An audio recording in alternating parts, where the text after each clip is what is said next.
Rahmonov Rustam. Assalomu alaykum. Endi akamiz pul topish yo'lida kosmetikaga o'tibdi. Endi kosmetikani reklama qilyapti. Airflame eng говно kosmetikani reklama qilyapti. Voy, blять, bu Rustam Rahmonovga yubka berib turib pul bersin, yubka ham kiyib oladi yaqinda. Tavba qildim. Обычно Airflame kosmetikasi bilan geylar shug'ullanadi. Обычно hech kim olmaydi u kosmetikani, ittam ishlatmaydi. Eng говно kosmetika. Eng говно конченый, никто не пользующийся фирма. Rustamjonimiz kosmetikani ichida o'zini baliq, suvga tushgan baliqdek sezib yuribdi. Tavba, xotin kalashligiga boradi. Bir kun ish qilib menga telefon qilib, meni ham trans qilib qo'ying demasa bo'ldi, bir kun emas bir kun. Tavba, pul odamni nima qilmaydi? Pul bersa kosmetika ham reklama qilib tashaveradi. Yaqinda bo'yanib ham ko'radi shekilli bu kishi. Nima bola, Rustam opamiz endi beauty blogger bo'lmoqchi shekilli menimcha. Voy sharmanda. Birorta erkak blogger hech qachon Airflame reklama qilib chiqmagan, Tavba, birinchi marta. Yulduz opa o'zini tiliga o'zi javob bera olmay qoladigan kunlar keladi.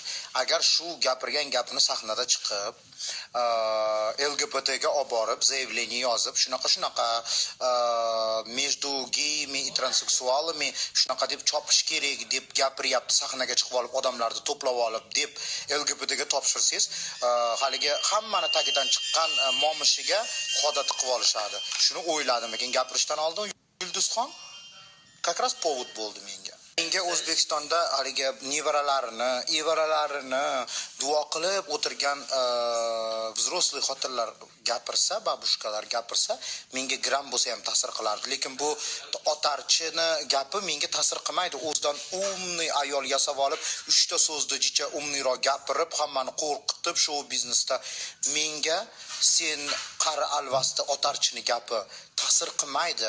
Потому что odamlarga sначала o'rnak bo'lgan, necha marta erga tegib, necha marta ajrashib, qizingga ham shuni o'rgatyapsan. Sendan biz o'rnak olaylikmi? Sendan o'rnak olib bo'lmaydi. Sen tamadasan, otarchisan.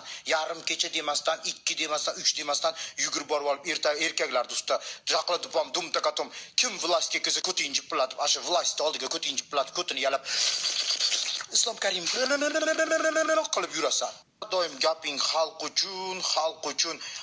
uchun bo'lsa, odamlar qatori yasha, uylaringni sotib odamlarga tarqat. Если qo'shiq, san'atni shunchalik yaxshi ko'rsang, nimaga dang'illama uylar qurib yotibsan? Davay, deb ko'tini yalavermasdan, kim prezident bo'lsa, ashuni ko'tini yalab yuravermasdan normalniy hayot kechirchi, odamlarga o'xshab hammaga tarqat. Atrofingdagi uydagi nechta bedniy odamlar bor. O'zi Toshkentning ko'chalari qancha ko'chib yotibdi. Topgan pulingni ko'chaga ishlatib xalq uchun deb gapir, keyin tushunamiz. Ikkita so'zni o'rganib olib, bilay, men yig'lash kerak, chopish kerak bo'lardi. Seni kallangdan chopish kerak, bilay. Senda qalardi, otarchilardi. Iskandar Makedonskiy aytgandek, politiskaya shlyuxa. Kim властьga kelsa, ashuni ko'tini yalaydi.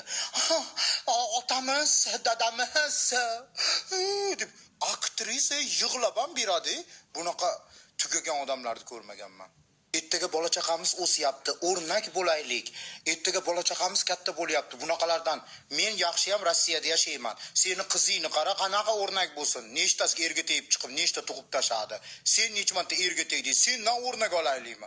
Nimendan o'rnak olaylik? 55 yoshmi, 60 yoshga kirganmisan, 70 ga kirganmisan, sahnaga chiqib olib, jirlaring to'rt tomonga osilib yotibdi. Kiyib olgan ustuvashingni qara, bujmaygan momishlaring tashqariga chiqib yotibdi. Uyalmaysan ham, o'l, ya'ni gapirgan gapingni qara.